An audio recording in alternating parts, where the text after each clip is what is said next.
Zen master Hakuin was praised by his neighbors as one living a pure life. A beautiful Japanese girl whose parents owned a food store lived near him. Suddenly, without any warning, her parents discovered she was with child. This made her parents angry. She would not confess who the man was, but after much harassment, at last named Hakuin. In great anger, the parents went to the master. "Is that so?" was all he would say. After the child was born, it was brought to Hakuin. By this time he had lost his reputation, which did not trouble him. But he took very good care of the child. He obtained milk from his neighbors and everything else the little one needed. A year later, the girl mother could stand it no longer. She told her parents the truth, that the real father of the child was a young man who worked in the fish market. The mother and father of the girl at once went to Hakuin to ask his forgiveness, to apologize at length, and to get the child back again. Hakuin was willing. In yielding the child, all he said was, "Is that so?"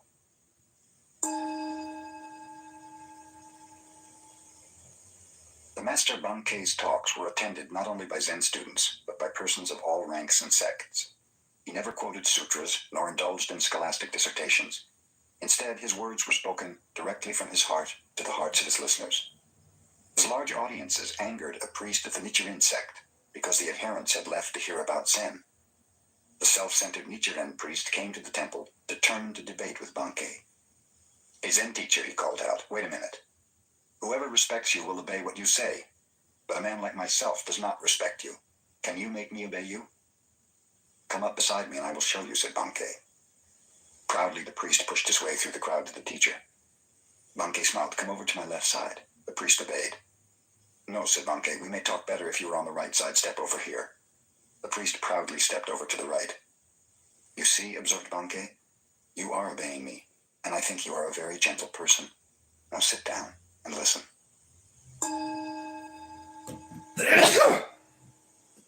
20 monks and one nun who was named Ishun were practicing meditation with a certain Zen master.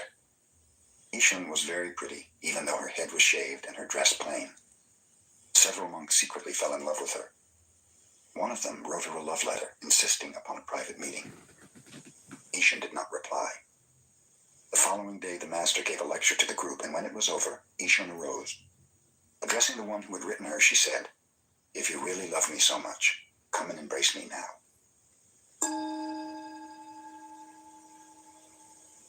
There was an old woman in China who had supported a monk for over 20 years. She had built a little hut for him and fed him while he was meditating. Finally, she wondered just what progress he had made in all this time. To find out, she obtained the help of a girl rich in desire. "Go and embrace him," she told her, and then asked him suddenly, "What now?" The girl called upon the monk, and without much ado caressed him, asking him what he was going to do about it. "An old tree grows on a cold rock in winter," replied the monk somewhat poetically. "Nowhere is there any warmth." The girl returned and related what he had said. "To think I fed that fellow for 20 years, exclaimed the old woman in anger. "He showed no consideration for your need, no disposition to explain your condition. He need not have responded to passion, but at least he should have evidenced some compassion." She at once went to the hut of the monk and burned it down. In the early days of the Meiji era, there lived a well-known wrestler called Onami, Great Waves. Onami was immensely strong and knew the art of wrestling. In his private bouts, he defeated even his teacher, but in public he was so bashful that his own pupils threw him. Onami felt he should go to a Zen master for help. Hakuju, a wandering teacher, was stopping in a little temple nearby, so Onami went to see him and told him of his great trouble. "Great Waves is your name," the teacher advised. "So stay in this temple tonight. Imagine that you are those billows. You are no longer a wrestler who is afraid. You are those huge waves sweeping everything before them, swallowing all in their path. Do this, and you will be the greatest wrestler in the land." The teacher retired. Onami sat in meditation, trying to imagine himself as waves. He thought of many different things. Then gradually he turned more and more to the feeling of the waves. As the night advanced, the waves became larger and larger. They swept away the flowers in their vases. Even the Buddha in the shrine was inundated. Before dawn, the temple was nothing but the ebb and flow of an immense sea. In the morning, the teacher found Onami meditating, a faint smile on his face. He patted the wrestler's shoulder. "Now nothing can disturb you," he said. You are those waves. You will sweep everything before you. The same day, Onami entered the wrestling contest and won. After that, no one in Japan was able to defeat him.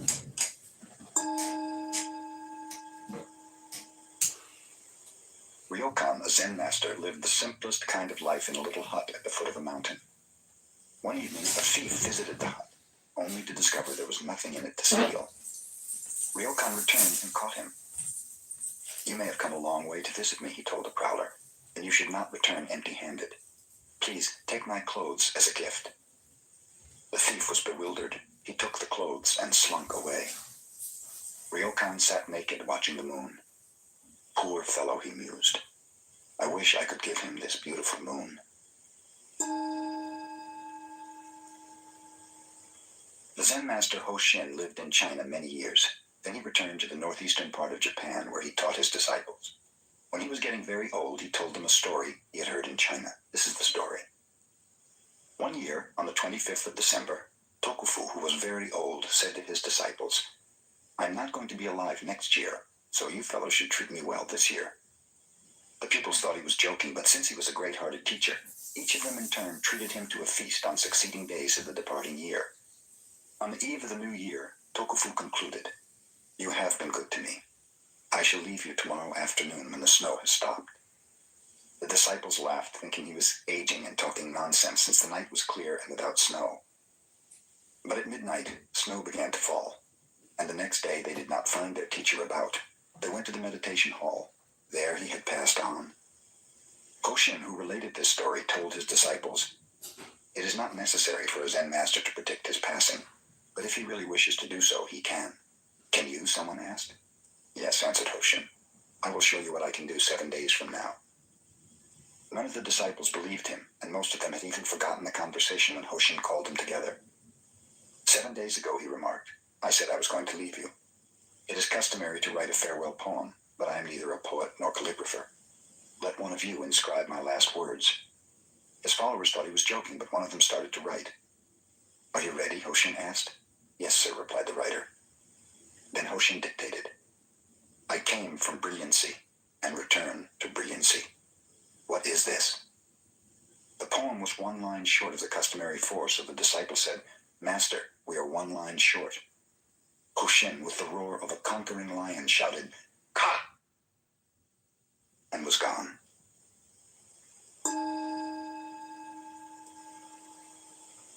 The exquisite Shunkei, whose other name was Suzu, was compelled to marry against her wishes when she was quite young. Later, after this marriage had ended, she attended the university where she studied philosophy. To see Shunkei was to fall in love with her. Moreover, wherever she went, she herself fell in love with others. Love was with her at the university, and afterwards, when philosophy did not satisfy her and she visited a temple to learn about Zen, the Zen students fell in love with her. Shunkei's whole life was saturated with love. At last in Kyoto, she became a real student of Zen. Her brothers in the sub-temple of Kenin praised her sincerity. One of them proved to be a congenial spirit and assisted her in the mastery of Zen. The abbot of Kenin, Mokurai, Silent Thunder, was severe. He kept the precepts himself and expected his priests to do so. In modern Japan, whatever zeal these priests have lost for Buddhism, they seem to have gained for taking wives. Mokurai used to take a broom and chase the women away when he found them in any of his temples, but the more wives he swept out, the more seemed to come back. In this particular temple, the wife of the head priest became jealous of Shunkei's earnestness and beauty. Hearing the students praise her serious Zen made this wife squirm and itch. Finally, she spread a rumor about Shunkei and the young man who was her friend. As a consequence, he was expelled, and Shunkei was removed from the temple. I may have made the mistake of love, thought Shunkei, but the priest's wife shall not remain in the temple either if my friend is to be treated so unjustly. Shunkei the same night with a can of kerosene set fire to the 500-year-old temple and burned it to the ground. In the morning she found herself in the hands of the police. A young lawyer became interested in her and endeavored to make her sentence lighter. Do not help me, she told him. I might decide to do something else which would only imprison me again. At last a sentence of 7 years was completed, and Shunkei was released from the prison, where the 60-year-old warden also had become enamored of her. But now everyone looked upon her as a jailbird. No one would associate with her. Even the Zen people who were supposed to believe in enlightenment in this life and with this body shunned her. Zen, Shunkei found, was one thing, and the followers of Zen quite another. Her relatives would have nothing to do with her. She grew sick, poor, and weak. She met a Shinsu priest who taught her the name of the Buddha of love, and in this Shunke found some solace and peace of mind. She passed away when she was still exquisitely beautiful and hardly 30 years old. She wrote her own story in a futile endeavor to support herself, and some of it she told to a woman writer, so it reached the Japanese people. Those who rejected Shunke, those who slandered and hated her, now read of her life with tears of remorse.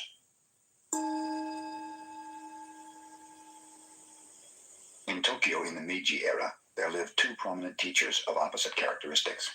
One, Unsho, an instructor in Shingon, kept Buddha's precepts scrupulously. He never drank intoxicants, nor did he eat after 11 o'clock in the morning. The other teacher, Tanzan, a professor of philosophy at the Imperial University, never observed the precepts. When he felt like eating, he ate, and when he felt like sleeping in the daytime, he slept. One day Unsho visited Tanzan, who was drinking wine at the time, not even a drop of which is supposed to touch the tongue of a Buddhist. "Hello, brother," Tanzan greeted him. "Won't you have a drink?" "I never drink," exclaimed Unsho solemnly. "For one who does not drink is not even human," said Tanzan. "Do you mean to call me inhuman just because I do not indulge in intoxicating liquids?" exclaimed Unsho in anger. "Then if I am not human, what am I?" "A Buddha," answered Tanzan.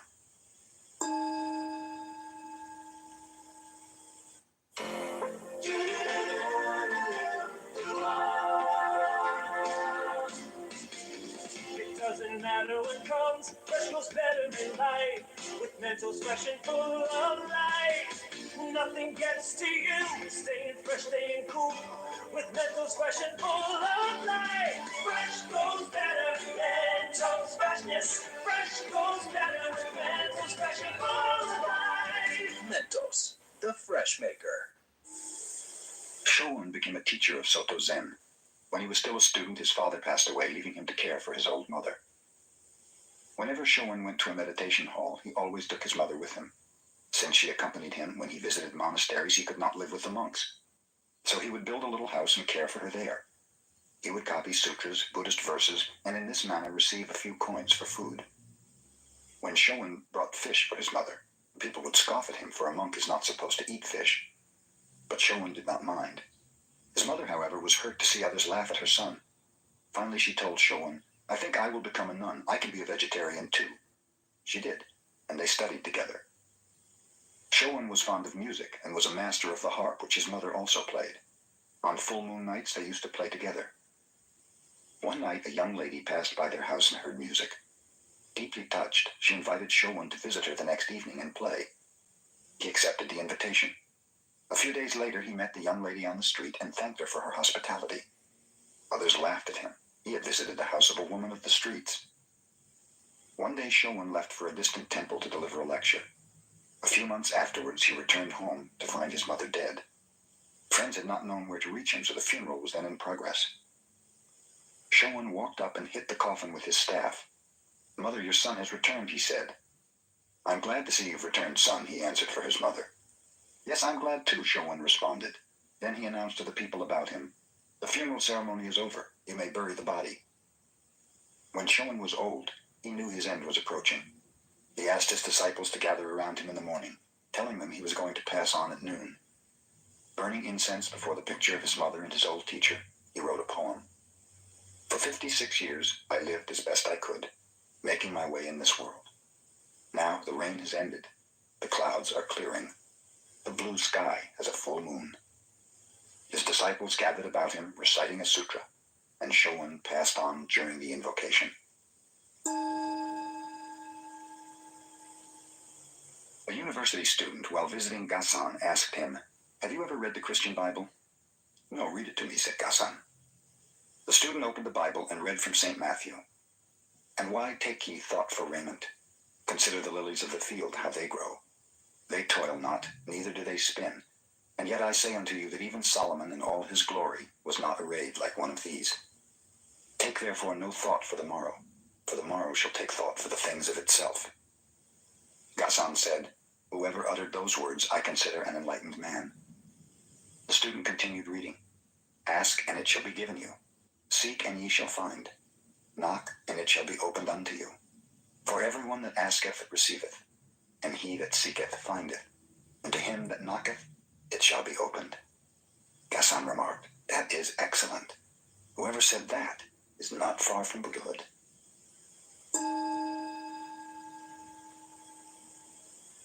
Buddha told a parable in a sutra. A man traveling across a field encountered a tiger. He fled, the tiger after him. Coming to a precipice, he caught hold of the root of a wild vine and swung himself down over the edge. The tiger sniffed at him from above. Trembling, the man looked down to where, far below, another tiger was waiting to eat him. Only the vine sustained him. Two mice, one white and one black, little by little started to gnaw away the vine. The man saw a luscious strawberry near him. Grasping the vine with one hand, he plucked the strawberry with the other. How sweet it tasted.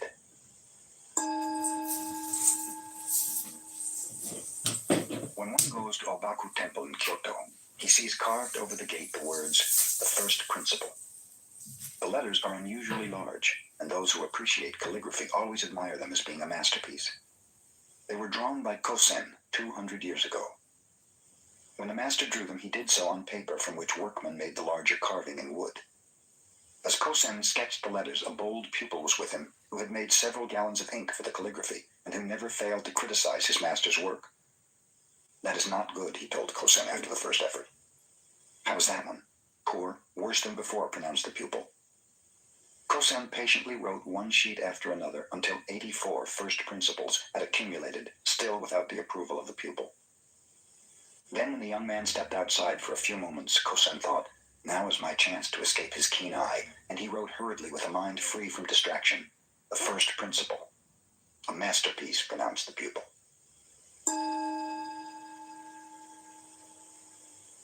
Jiun, a Shingon master, was a well-known Sanskrit scholar of the Tokugawa era. When he was young, he used to deliver lectures to his brother's students. His mother heard about this and wrote him a letter. "Son, I do not think you became a devotee of the Buddha because you desired to turn into a walking dictionary for others. There is no end to information and commentation, glory and honor. I wish you would stop this lecture business. Shut yourself up in a little temple in a remote part of the mountain. Devote your time to meditation, and in this way, attain true realization."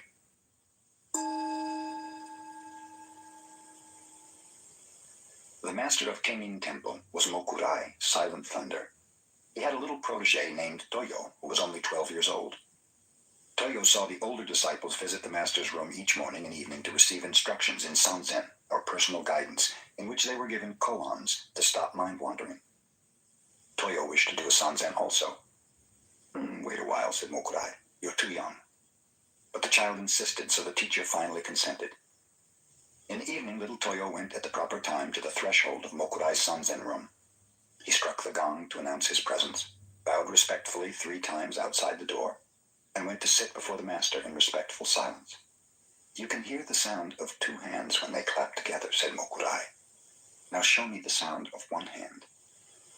Toyo bowed and went to his room to consider this problem. From his window he could hear the music of the geishas. "Ah, I have it," he proclaimed.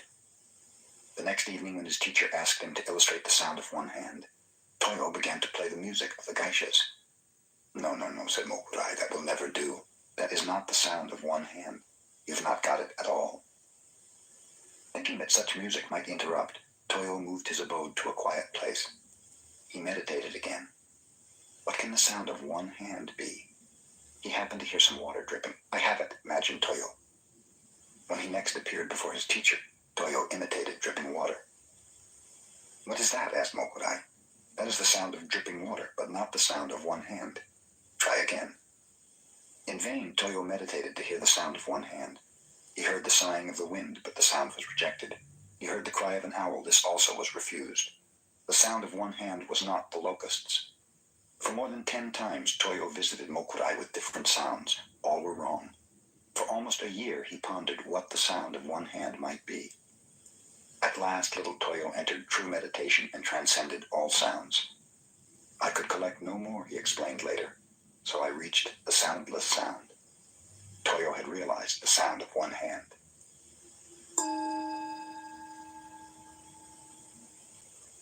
Soyen Shakun, the first Zen teacher to come to America, said, "My heart burns like fire, but my eyes are as cold as dead ashes." He made the following rules which he practiced every day of his life. In the morning before dressing, light incense and meditate. Retire at a regular hour. Partake of food at regular intervals. Eat with moderation and never to the point of satisfaction. Receive a guest with the same attitude you have when alone. When alone, maintain the same attitude you have in receiving guests. Watch what you say, and whatever you say, practice it. When an opportunity comes, do not let it pass by, yet always think twice before acting. Do not regret the past, look to the future. Have the fearless attitude of a hero and the loving heart of a child. Upon retiring, sleep as if you had entered your last sleep. Upon awakening, leave your bed behind you instantly, as if you would cast away a pair of old shoes.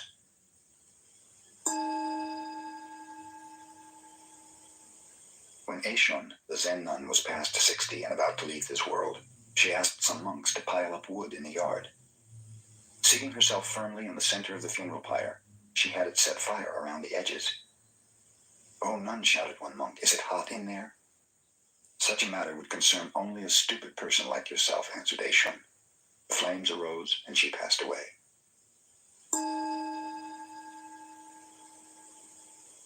A farmer requested a Tendai priest to recite sutras for his wife who had died. After the recitation was over, the farmer asked, "Do you think my wife will gain merit from this?"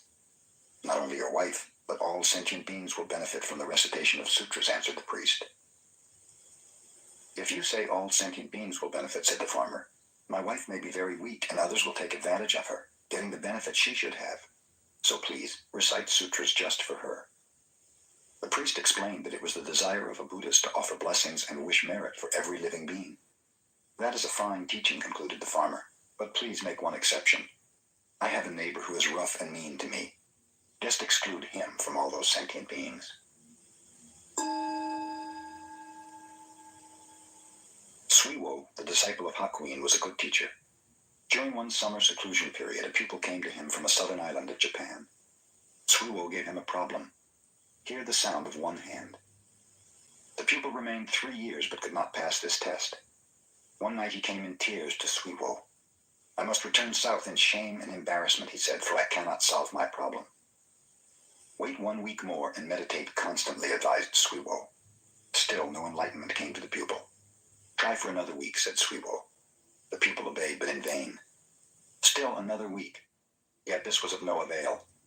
In despair, the student begged to be released, but Suiwo requested another meditation of 5 days. They were without result. Then he said, "Meditate for 3 days longer. Then if you fail to attain enlightenment, you had better kill yourself." On the second day, the pupil was enlightened.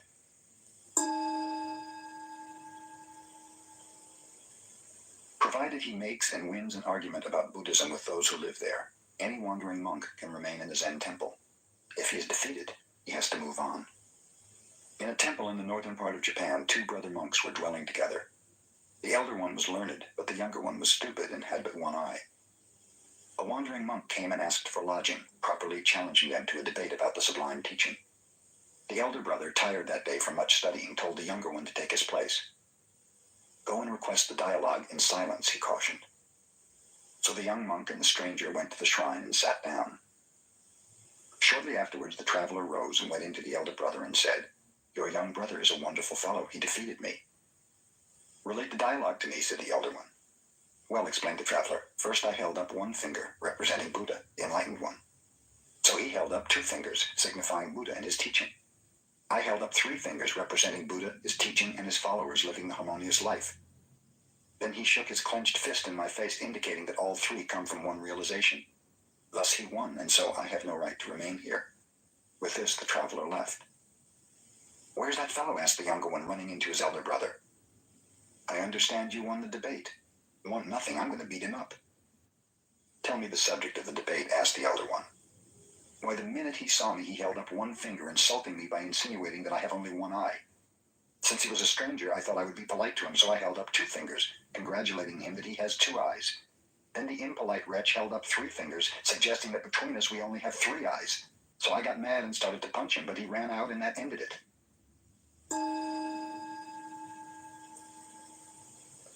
After Bankei had passed away, a blind man who lived near the master's temple told a friend, "Since I'm blind, I cannot watch a person's face, so I must judge his character by the sound of his voice.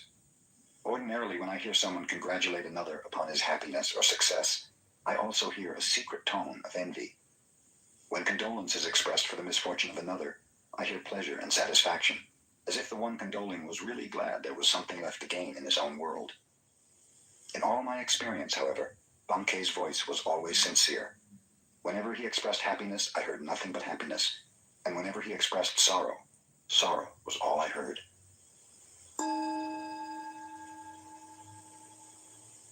Keichu, the great Zen teacher of the Meiji era, was the head of Tofuku, a cathedral in Kyoto.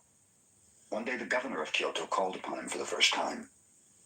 His attendant presented the card of the governor, which read, "Kitagaki, governor of Kyoto." "I have no business with such a fellow," said Keichu to his attendant. "Tell him to get out of here." The attendant carried the card back with apologies. "That was my error," said the governor, and with a pencil he scratched out the words, "Governor of Kyoto." "Ask your teacher again." "Oh, is that Kitagaki?" exclaimed the teacher when he saw the card. "I want to see that fellow." When Banzan was walking through a market, he overheard a conversation between a butcher and his customer. "Give me the best piece of meat you have," said the customer. "Everything in my shop is the best," replied the butcher. "You cannot find here any piece of meat that is not the best." At these words, Banzan became enlightened.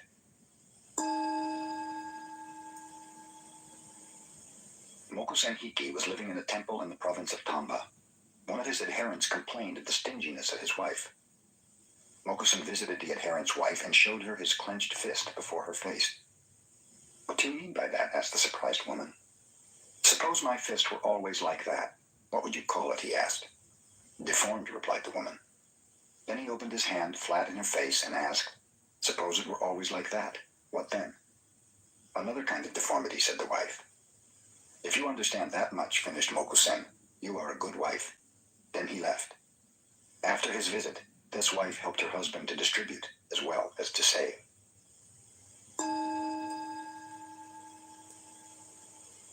Mokugen was never known to smile until his last day on earth. When his time came to pass away, he said to his faithful ones, "You have studied under me for more than 10 years. Show me your real interpretation of Zen. Whoever expresses this most clearly shall be my successor and receive my robe and bowl." Everyone watched Mokugen's severe face, but no one answered. Incho, a disciple who had been with his teacher for a long time, moved near the bedside. He pushed forward the medicine cup a few inches. This was his answer to the command. The teacher's face became even more severe. "Is that all you understand?" he asked. Encho reached out and moved the cup back again. A beautiful smile broke over the features of Mokugen. "You rascal," he told Encho. "You have worked with me 10 years and have not yet seen my whole body. Take the robe and bowl. They belong to you."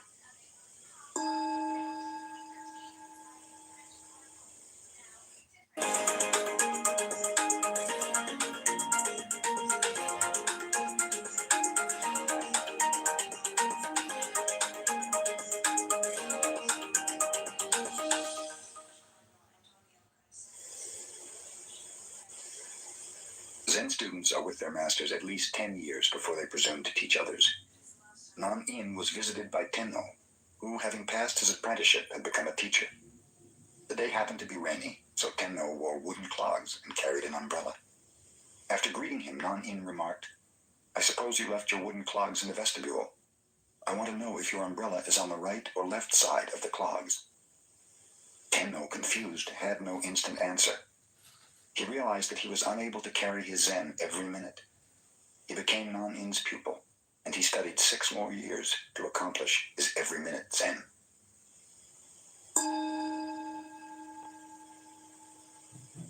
Subhuti was Buddha's disciple. He was able to understand the potency of emptiness, the viewpoint that nothing exists except in its relationship of subjectivity and objectivity. One day, Subhuti, in a mood of sublime emptiness, was sitting under a tree. Flowers began to fall about him. "We are praising you for your discourse on emptiness," the god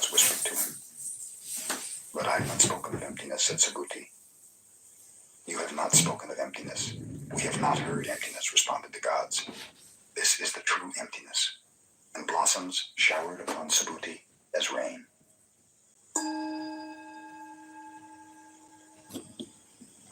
Gisho was ordained as a nun when she was 10 years old. She received training just as the little traveled from one Zen master to another, studying with them all. She remained 3 years with Unzan, 6 years with Kuke, but was unable to obtain a clear vision. At last she went to the master Inzan. Inzan showed her no distinction at all on account of her sex. He scolded her like a thunderstorm. He cuffed her to awaken her inner nature. Gisho remained with Inzan 13 years, and then she found that which she was seeking. In her honor, Inzan read a poem. This nun studied 13 years under my guidance. In the evening she considered the deepest koans. In the morning she was wrapped in other koans. The Chinese nun Tetsuma surpassed all before her, and since Mujaku, none has been so genuine as this Gisho. Yet there are many more gates for her to pass through. She should receive still more blows from my iron fist. After Gisho was enlightened, she went to the province of Banshu, started her own Zen temple, and taught 200 other nuns, until she passed away 1 year in the month of August. I'm just asking a different. Oh, good, you interjected, because this guy just sounds like his tone and his attitude is just dishonest. This guy just doesn't want to engage. Are you projecting? No. Let me ask you something, Comedy. All right. What do you Have want you been on this app long? Because you sound like a newbie to me. Well, it's interesting that you asked me that question because I've been here for almost 5 years, and it's a little bit like having a prison sentence, and I can't seem to break free from the jail. What do you think's holding me back? I think it's your own psychology. I think you're seeking some kind of dopamine hit and serotonin rush. And I feel that this is just a lazy man's drug for you, even worse than marijuana or alcohol. Well, see, I drink marijuana. I smoke You cannabis. drink marijuana? I have actually had a THC CBD cocktail, but what I'm saying is That's great. I smoke cannabis and I drink Miller High Life with orange juice and sometimes red wine, preferably Pinot Noir, like the not more than $6 bottle type. But what I'm trying to say is if I were to ask you to convert to Islam, and the benefit would be I'd give you $1 million to fully convert and to become a true believer, would you do the deal? Yeah, I think I could fake it. So what you're saying is you can fake it till you make it. And isn't that what everybody That's on right. this app is actually doing if we ask I them think the so. truth? But isn't there also like a downside to being on here, 80 hours a week from about 6 a.m. to 6 a.m., 24 hours a day, like Andrew, and setting up, are you a God believer or are you an atheist? Like, what's the downside to being here for your whole life? Like it's an actual prison. You don't work out, you don't eat, you don't work a job, you don't have a family, you don't have a career, you don't have a girlfriend, you've got no social engagements outside of this app. Like, what's the downside to being all or nothing clown house? Thank you very little for I wouldn't entertaining this know question that life, I'm bro. asking. I wouldn't know that life, so I don't know. So we've gotten to the point of the roast where everybody's invited. Coleslaw is being passed around, beans, honey baked ham, beans, barbecue chicken, rib roast, prime rib, New York strip, all the good stuff. Everybody's got a Miller High Life. Everybody ready for the party? Great. Let's get started. So the first question I have to ask every hardcore Muslim is, with regards to the Injil, because obviously Islam is just an updated version. And it's the second iteration of Christianity because it includes Jesus, it includes Moses, and Muhammad is just the newest version of God's plan for manifestation of destiny, obviously. So what is it that I'm missing here, if you don't mind me asking a question?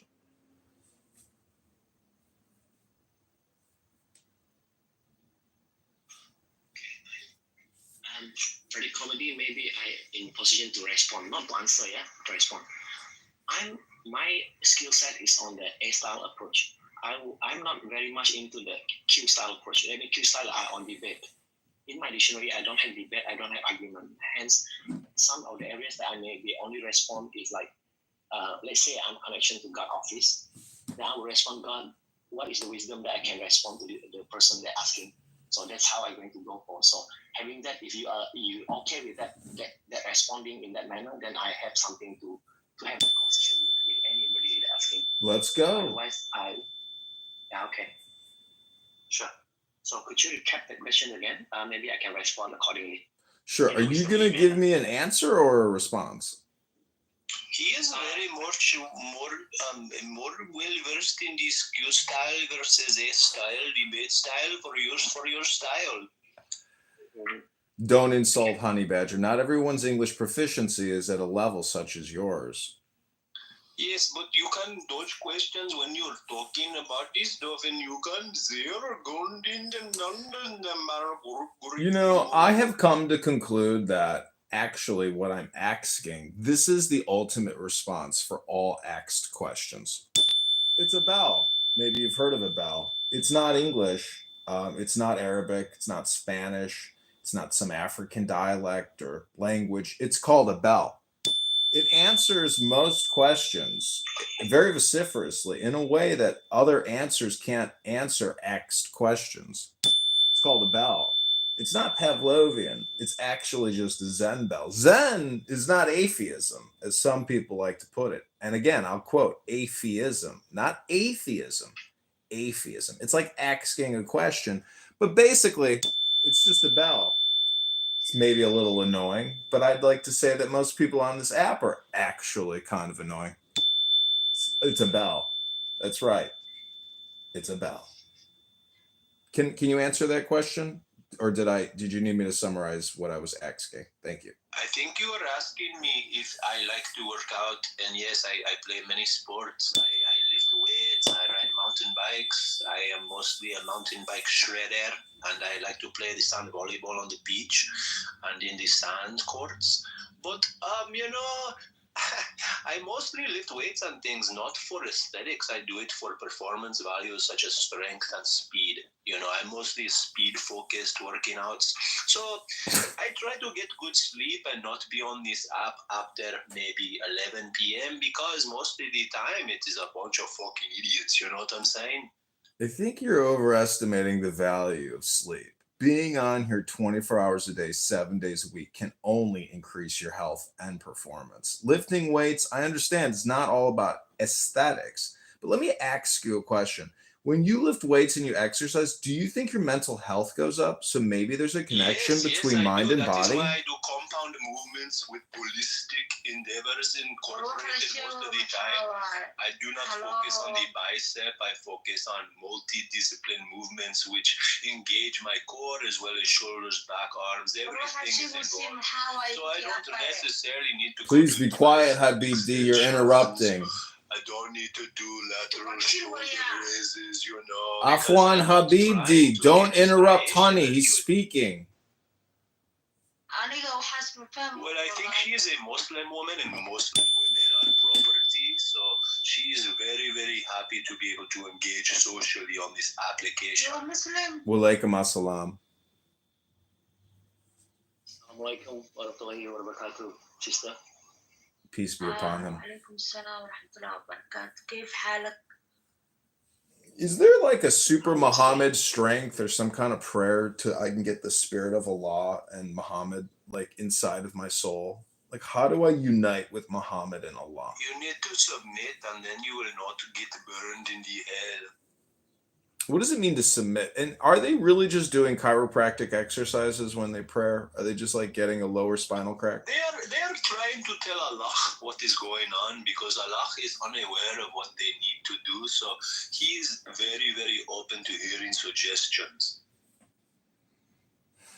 Peace be upon him.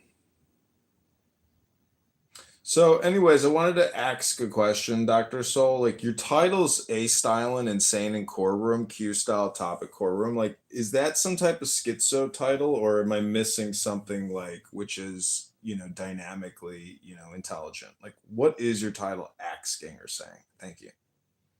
Oh, hold on, one more checkpoint. He's trying to say that he does not have a very good way of debating in a certain style, and so this allows him to dodge questions when asked.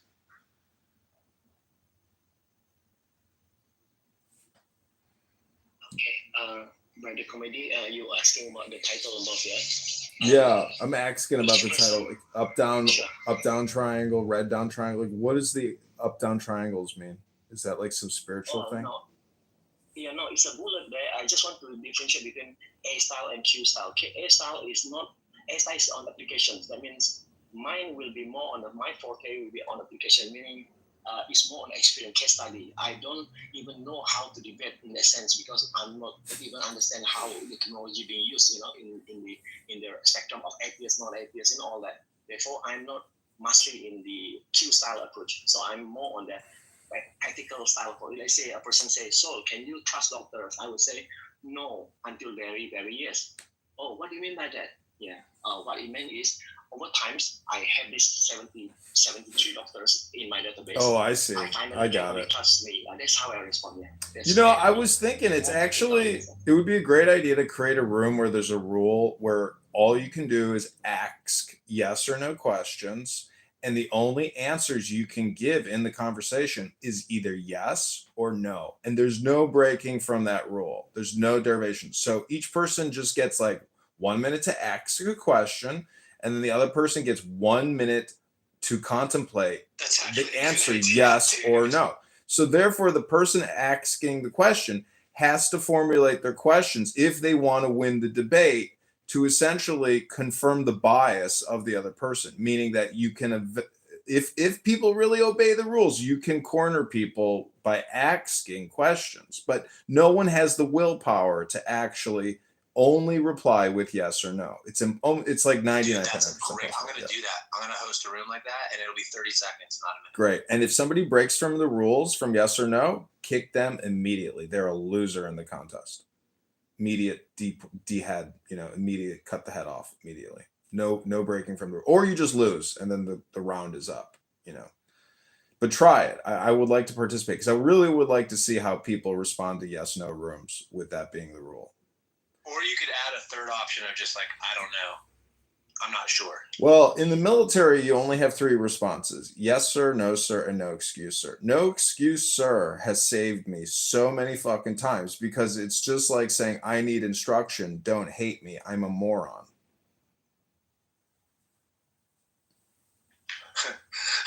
in the real world, Brother Comedy. Imagine that in a religious debate room, dude. In the real practical world, just like I mentioned just now, trusting doctors is practically, I say no until very yes. So that is practically real because you cannot trust doctor until you can trust maybe 3 out of the 73 doctors that you have. So hence, that's more accurate, more precise in the pragmatic ways. That's how I look at it. That's my humble view. Thank you for sharing that. So I do want to ask, Sol, are you a believer in Muhammad and his fantastical tale and incredible book, the glorious Quran? Yeah, precisely. You can, click the link Grayson Brook up there. He has this experience, so maybe there's something that you can look at how he likes it, how you may be pondering about it. Maybe there's an inspiration there. Grayson Brook from Ohio, Texas. Okay. A young chap, 23 years old. Yeah. So what do you think? Like, are most people born into Islam? And then what is the percentage of people that pick up the glorious Quran and they say, oh my God, this is a revelation. This is the best book I've ever read. It's changing my life. I can't believe the divine wisdom of every page. I just can't stop reading it. It's drawing me into Islam because it's so full of wisdom and love and power. What do you think the percentage breakdown is of people being born into the faith or people actually picking up that book and figuring out this divine inspiration? What's the percentage breakdown, you think? Interestingly, when you ask that, I asked God office, you know what he said? Share with Brother Comedy, saying, in life, we are talking about trial and error, but maybe share with Brother Comedy, is there anything higher than trial and error in life? We call it wisdom and error. So allowing that error. Is he answering your question, or is he talking about something else? So the response will be very comedy, meaning there is this element of what happened is that in religion is that allowing wisdom and error is much better than trial and error in life. So when a person say I want to have this religion, whatever religion they go for, that means reckon to have wisdom and error. So God will allow that error to be met by that person, and still God say, okay, no problem. So you made this error, but you are wisdomly doing it. It's okay. You're okay with it. I cross one eye for you. Okay. Because God's the most just. People who are responsible to committee, people who picked the book and read it, I think they're more interested, attracted, and fascinated to the book rather than people who are born in Muslim families and Muslim societies and read the book.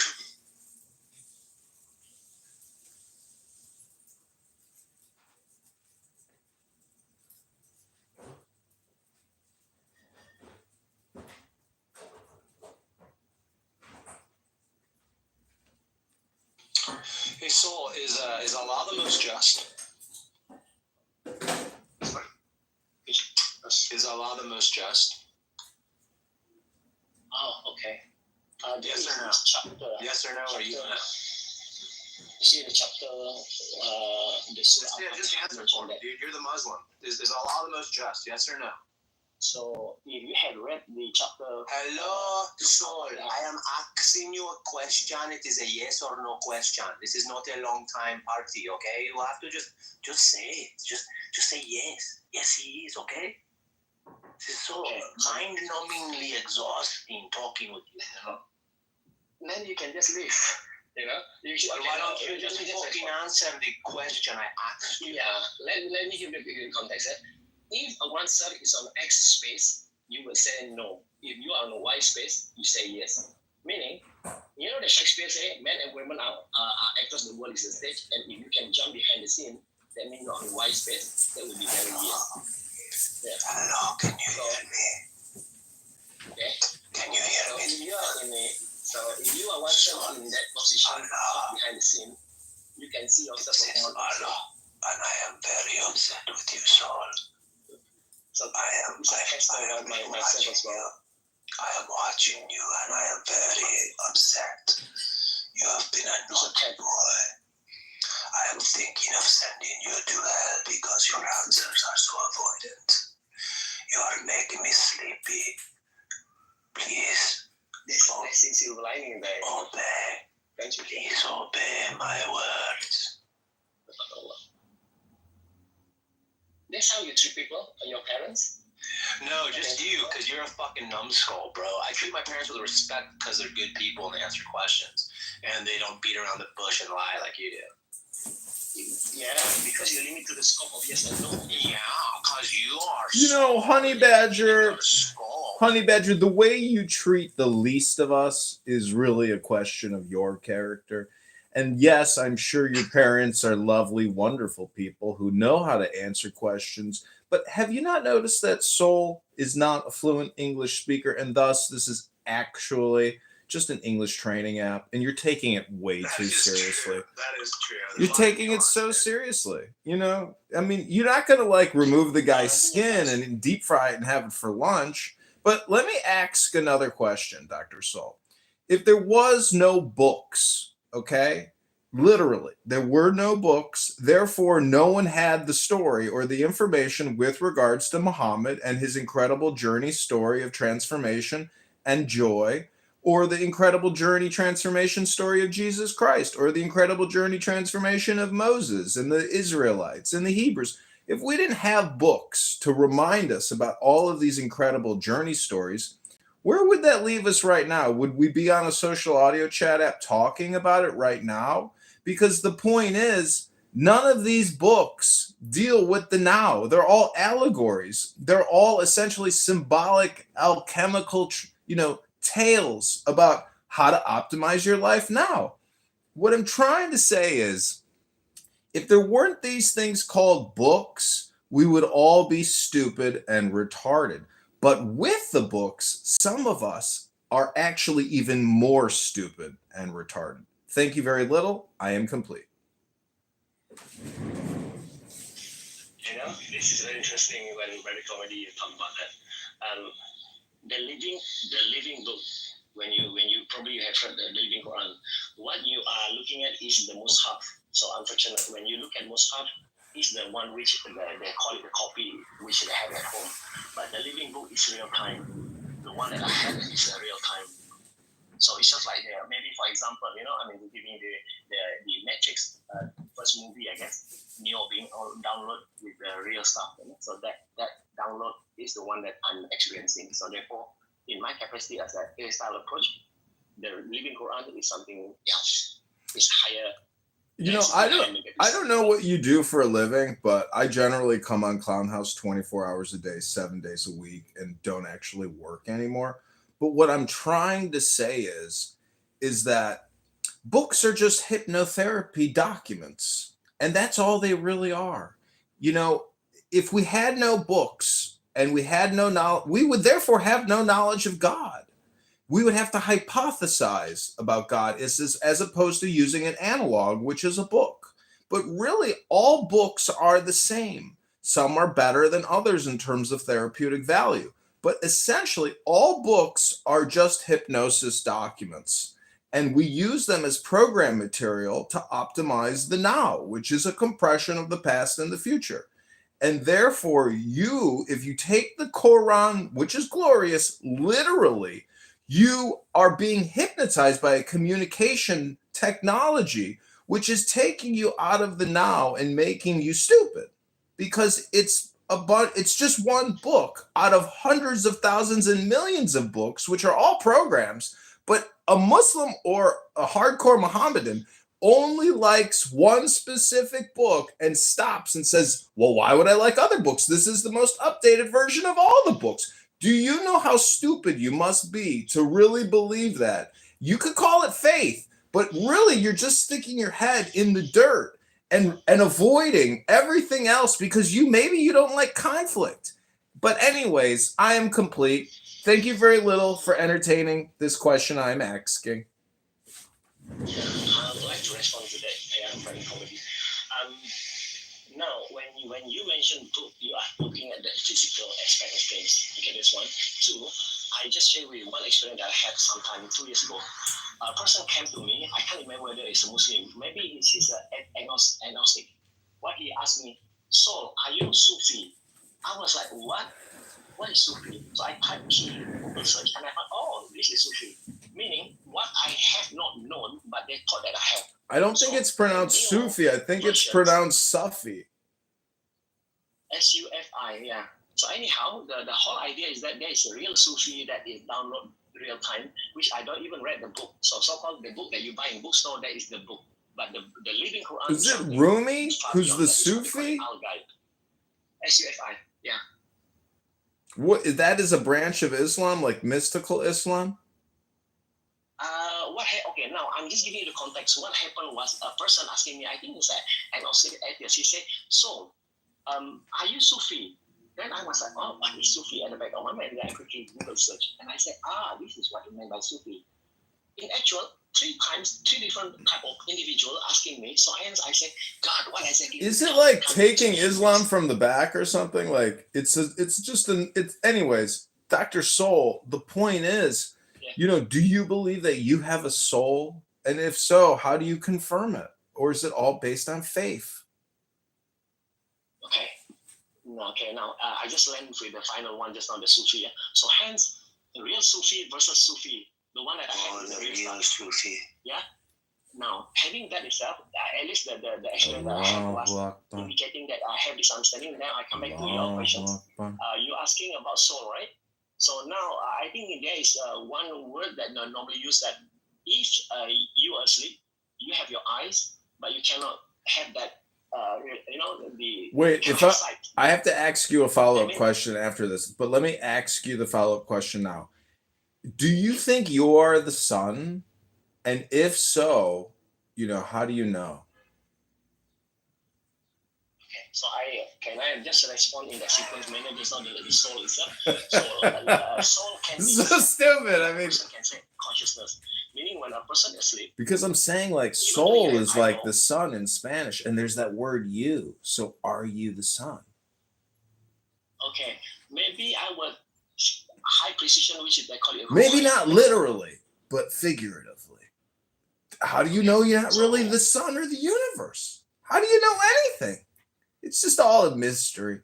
Life is so much fun. So now, let's say you have your brain, but mind is unseen, right? The brain is seen, but the mind is unseen. So that is a start point for us to relate. Oh, there's something that unseen that can be pondered upon. So that's where there are terminology that they use, what they say, subconscious, something along that. So those are the start point of looking at the unseen. So at least that will be something that we can ponder upon. Doesn't mean that vividly has to be understood in that manner. If it does have a meaning to you, then that's a good one. Let's just like a drop of water. It means to you quench your thirst. Wait, I gotta ask a new question. Do you think people can fool you by pretending to be smart just because they can speak?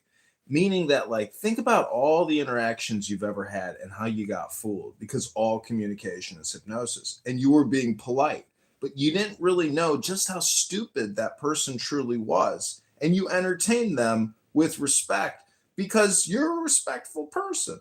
But truthfully, they're so stupid and you didn't even know it, because all communication is hypnosis. Yeah. It's a good one because I like to make this one as a movie, so that everybody else can look at how a person not humble in this stage, So when having that, this is what we exhibit here. Each of us have a role to play. Then if we as actors here, therefore people will gauge, oh, this is a unique and the other actor characteristic, the other person. So having that audience will be listening to it and say, I like it's true. Humility is the secret, because technically, I don't know if you know the story about the woman who sponsored this guy for 20 years so he could study and be a priest and all that. But then he was rude to this girl, so she burned his house down. So, honey, take note, like the way you treat the biggest schmucks is a direct mirror of who you are. It's fun to be a clown, but it's, when that makeup comes off, who are you? So the question is, I have to ask, if you know where you came from, does that truly resolve all of your problems?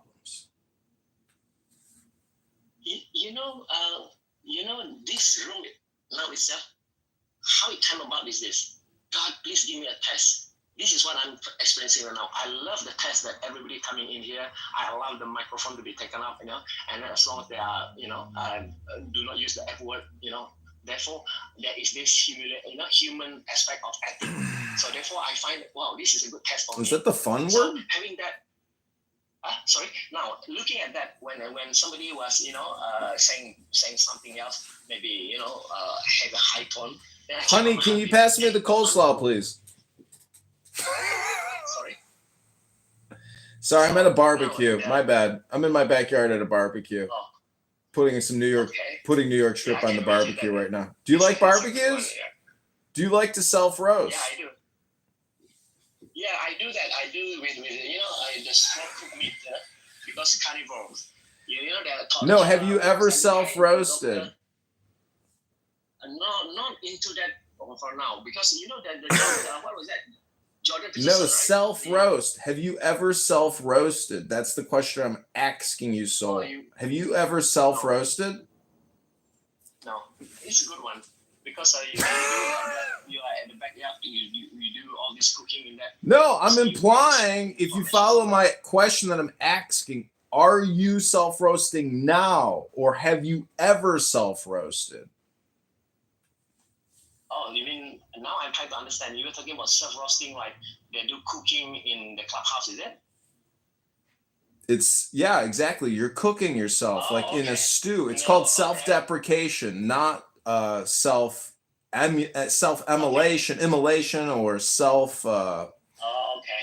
Yeah, I understand. Excrementation. Okay. I I was thinking that you was talking about physically that you are at your backyard, you do the cooking. No, I'm talking about self-deprecation. You know, Okay. do you know what Sure. self-deprecation is? Yeah, I will look at this. You probably you heard about the word self-jihad, J-I-H-A-D. Wait, before you go any further, Salt, honey, can you explain to him what a self-roast is according to my theory? Thank you. I mean, maybe not my theory, but the theory. Honey, are you with us? I was asking about self-deprecation and self-roasting. I think it's important that Soul understands what I'm talking about. It might help him on his journey. What do you think, Dr. Honey? You know, Brother Comedy, when you ask that, it's very interesting to see whatever you have said is a comma, ... Does it mean that whatever you ask is a high density questioning? So that means what is higher density of questioning is, according to your so-called self-roasting. The higher density, higher than that value will be, they call it self-jihad. So Self-jihad? Preceded by self-jihad.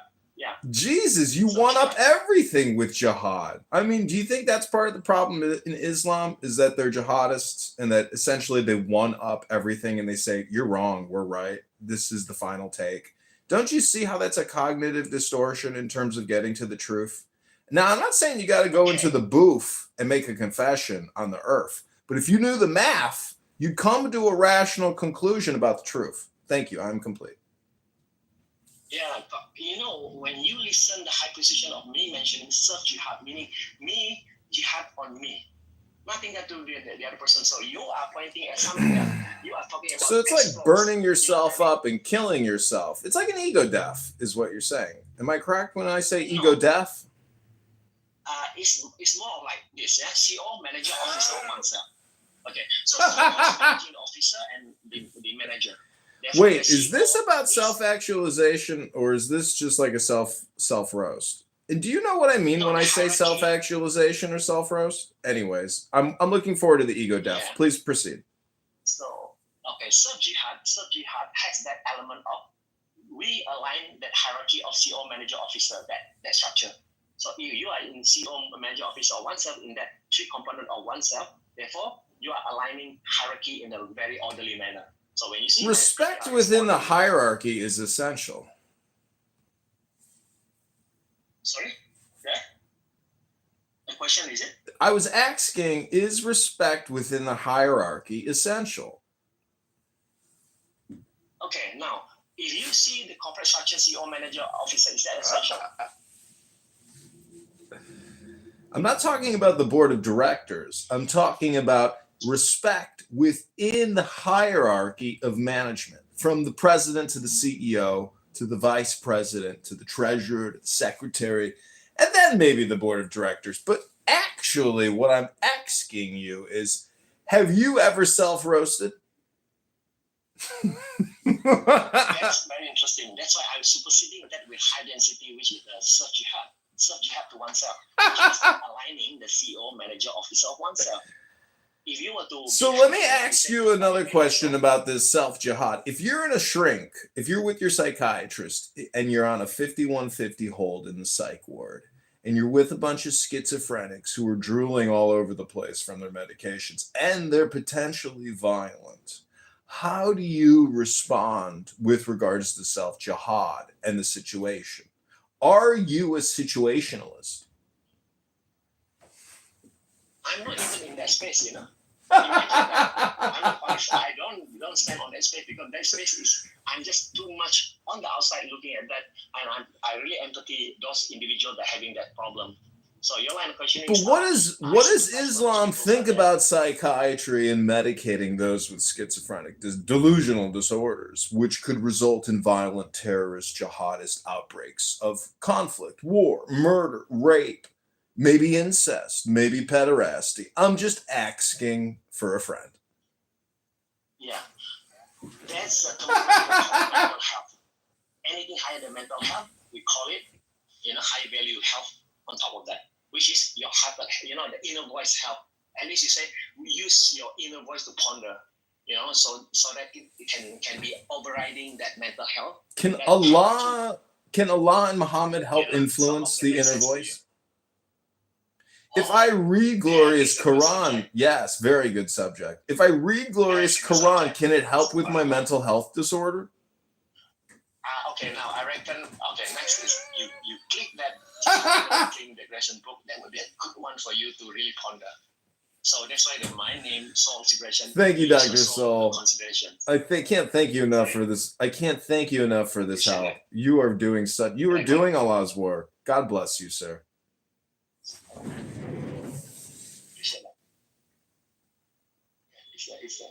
Yeah, but Antar, you are here too. And then Essos, you appreciate you coming in here. Well, I'm going to go to the park. I'm going to go to the park and read the glorious Quran and contemplate your soul, my soul, the world. Do you think the earth has a soul? Now I assume that you are a person yourself. Maybe you are Christian. Do you have this? They say during pregnancy time on the 4th month 10 days, God's blown the soul into the fetus or the mother's womb. If there is such an understanding, then we are common having understanding that there is this something that going on the 4th month until birth, the baby is born. That means there is embedded about the CO, manager, officer of oneself in completeness. So this baby is born living a life. Otherwise, if the CO is not there, therefore this person, the baby is is dead somehow. So that's where the difference between a living baby and the dead baby in the sense because the CO is no longer there or the chances of you seeing this YouTube shorter hierarchy manner. Over time, they become more on manager override, CO being suppressed, the souls are not being known, going to school on technical messages, so they don't fit the higher being of the CO, therefore they become jumbled up, not knowing what exactly I'm born in this world for. Something wrong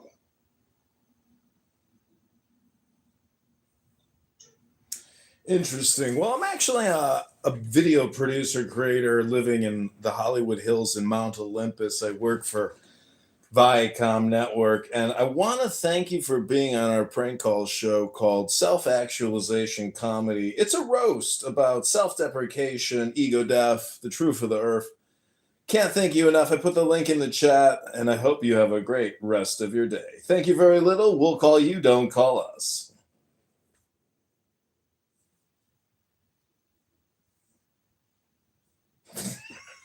I don't think he understands what the hell I just said.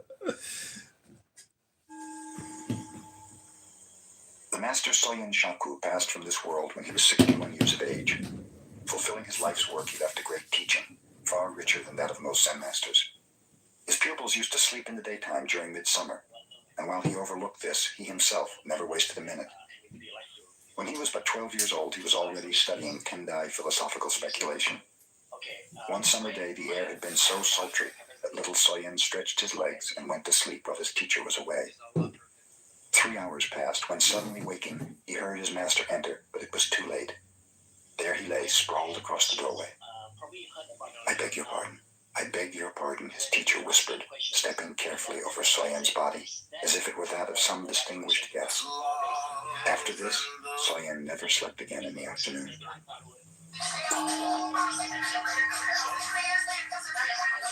Our schoolmaster used to take a nap every afternoon, related a disciple of Soyen Shaku. We children asked him why he did it, and he told us, "I go to dreamland to meet the old sages just as Confucius did. When Confucius slept, he would dream of ancient sages and later tell his followers about them. It was extremely hot one day, so some of us took a nap. Our schoolmaster scolded us. We went to dreamland to meet the ancient sages, the same as Confucius did," we explained. "What was the message from those sages?" our schoolmaster demanded. One of us replied, "We went to dreamland and met the sages and asked them if our schoolmaster came there every afternoon, but they said they had never seen any such fellow."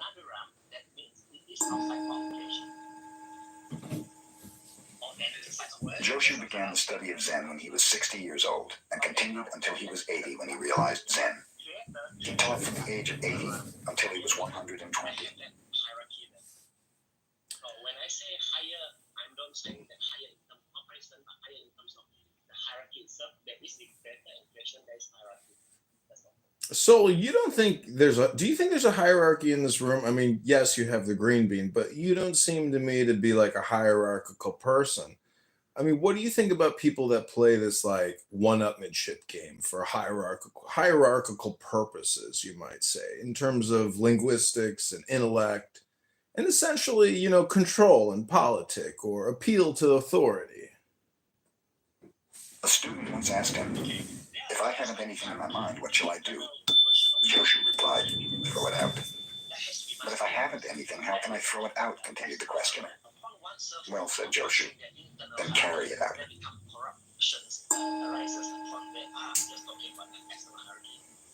When Mamiya, who later became a well-known preacher, went to a teacher for personal guidance, he was asked to explain the sound of one hand. Mamiya concentrated upon what the sound of one hand might be. "You're not working hard enough," his teacher. Have you ever heard of Zen koans, Dr. Soul? And if not, would you let me just play a couple minutes from a fantastic audiobook called 101 Zen Stories, a compilation of Zen koans? No go. I'm sorry, no go for now because there are other brothers that like to also come up. Maybe Brother Wasim. Oh, welcome, Brother Wasim. I'm sorry, we'll not be able to for now. Told him. Yeah.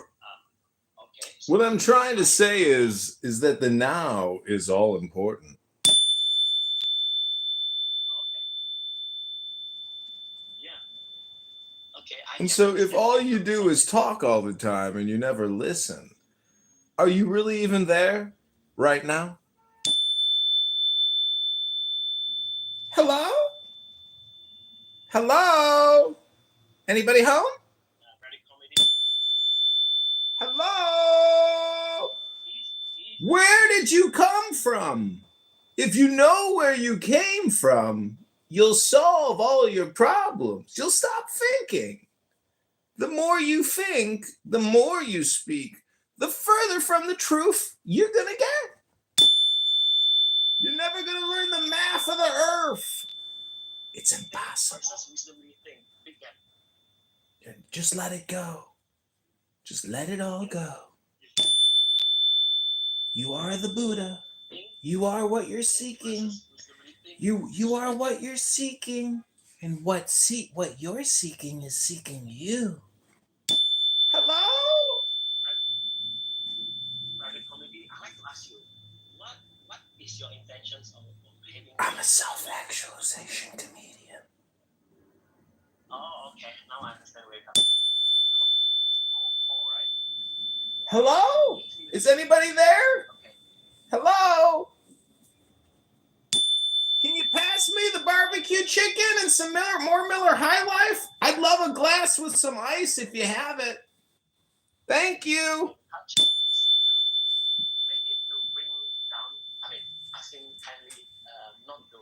Ooh, I would love some chocolate cake. Coffee? Yes, of course. Nespresso? Oh, I love it.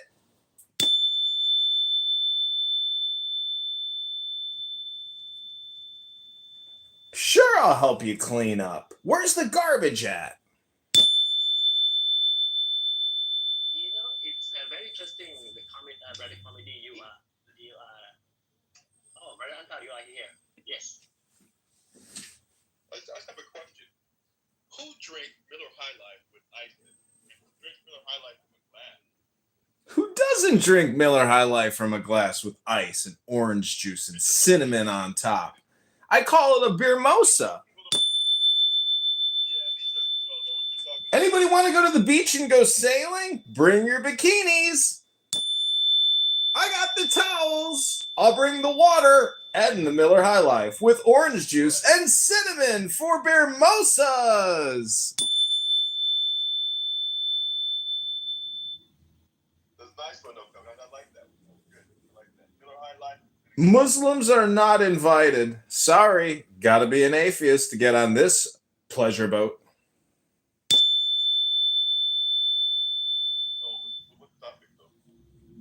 The topic, obviously, is the glorious Quran and all the great power and opportunity it has for your opportunity. See, don't you understand that if Allah, Sultan bin Muhammad, is the blessed Holy One, and Allah, is God and Muhammad, the messenger, the point is that you guys should literally be reading the Quran right now to us if it's so glorious. Instead, you're here just, getting dopamine creation, but you're not actually transmitting any message whatsoever.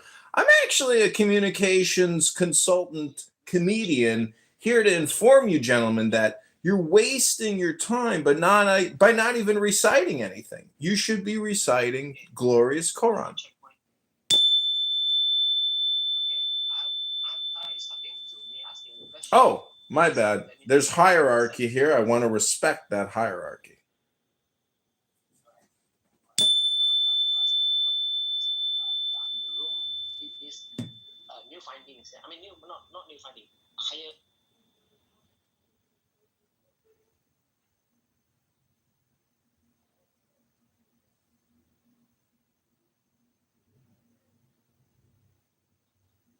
She's not gonna help. Okay. No, what? So you have, Here, you have shut to- up. Just shut the fuck up. Okay, so we're gonna do a cue now. We're gonna do a cue now because you're making it necessary. Okay? Well, that's not what you So, said. Y'all said that me and Solomon could finish and then y'all could tap in. Yeah. I'll watch. Yeah. Yeah. You also said it would only take like a minute or two, and I think people got impatient. I didn't realize So- y'all were counting minutes because you let Concrete talk Okay. for like 3. About How nothing. many Alright, minutes? so- About nothing. In the interim, It okay, was Fergie. It was the talk. so right now, Yeah, so this is not Argument complicated. People is just need to that follow the conversation. God is the why. God is the why. No, God is the why because there has to be something. So we have to call that something. That's it. The end of story. Case closed. See how you let Tweedle Dee and Tweedle Dum just say whatever they want whenever they want? It just no. See, this is what you're doing, Concrete. Solomon and I are actually trying to have a genuine Did you conversation. not? We shouldn't be judged because on this judgment we will be judged. That's why I'm telling the rabbi. Rabbi believe, but he don't do the works. It doesn't mean that he is saved. We cannot declare ourselves to be saved either. We can say, okay, we have to believe in Jesus and all the stuff so we can be saved, but we still have to do something for it. All right, Frankie, how long do you go? You go on forever. You talk all the time. You never listen, Frankie. God, wait till you got that time. I mean, again, Frankie, I understand it, but you're just not giving me a sufficient answer for Ephesians 2:8. Until you do so, I don't care about this conversation. Ephesians, the church, they're still in business. What are you complaining about? It's all about the money. It's all about the money. It is all about the money. You see these cardinals, these bishops in Rome, they're worth trillions of dollars. Hey, Trillions of dollars. Watch your mouth. Watch your mouth, motherfucker. Yeah, that's right.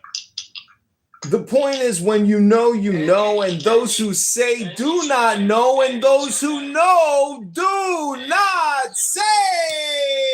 Hey, what do you know, Keegan? What do you know, Frankie? The fact is that your mouth is open, and you see that fish on that wall there? You know how that fish got there? It opened its mouth. Damn. Okay, I gotta play this clip. It's totally unrelated, but you're gonna find it. Okay, this is Michelle Obama on her own podcast. I wanted to talk, Marlon, a bit about We're too attached to food, wealth, things, and that sound. It would be better if you died. That would solve the problem. The next time Mamiya appeared before his teacher, he was again asked what he had to show regarding the sound of one hand. Mamiya at once fell over as if he were dead. You're dead, all right, observed the teacher. But how about that sound? I haven't solved that yet, replied Mamiya, looking up. Dead men do not speak, said the teacher. Get out.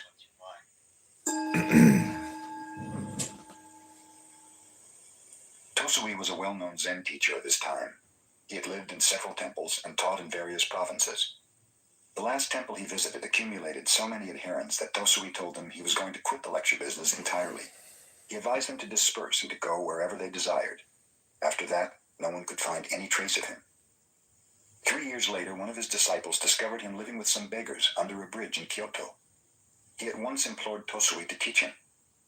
If you can do as I do for even a couple of days, I might, Tosui replied. So the former disciple dressed as a beggar and spent a day with Tosui. The following day, one of the beggars died. Tosui and his pupil carried the body off at midnight and buried it on a mountainside. After that, they returned to their shelter under the bridge. Tosui slept soundly the remainder of the night, but the disciple could not sleep. When morning came, Tosui said, "We do not have to beg food today. Our dead friend has left some over there." But the disciple was unable to eat a single bite of it. "I've said you could not do as I," concluded Tosui. "Get out of here and do not bother me again."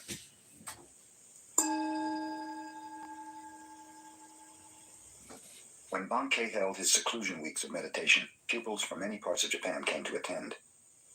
During one of these gatherings, a pupil was caught stealing.